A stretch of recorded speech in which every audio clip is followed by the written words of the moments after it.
சொல்லுங்க, நீங்க நான் ஆரம்பிக்கிறேன். ஐயா, நான் திருவப்பூர் ஏரியாவில இருந்து வந்திருக்கேன். எங்களுக்கு வந்து மேம்பாலம் அமைச்சு கொடுக்கறதுக்கு எல்லா ஏற்பாடும் பண்ணிட்டு இருக்காங்க. முன்னாடி வந்து நேரடியாக அளந்து வீடு குடியிருப்புகள்லாம் பாதிக்காம எங்களுக்கு மேம்பாலம் போட்டு தருவதாக பண்ணாங்க.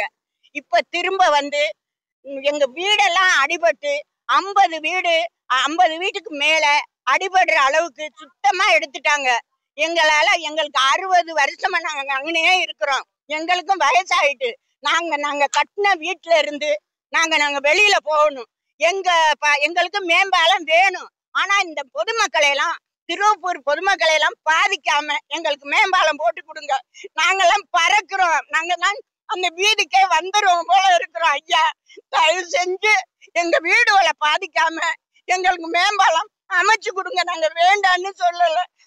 எங்களை இந்த கதியாக்கி ஒவ்வொரு ஜனமும் 60 வீட்டுக்காரங்களும் நாங்க தூங்காம சாப்பிடாம தண்ணி கூட குடிக்காம நாங்கெல்லாம் வேதனைப்பட்டு இருக்கோம். ஐயா, எங்களுக்கு தயவு செஞ்சு எங்க குடும்பத்தை பாதிக்காம எங்க வீட்டுகளை பாதிக்காம நாங்க வயசான காலத்துல எங்களை இந்த வீட்டுல போட்டு தூக்கிட்டு போறது மாதிரி எங்களுக்கு அமைச்சு கொடுங்க ஐயா.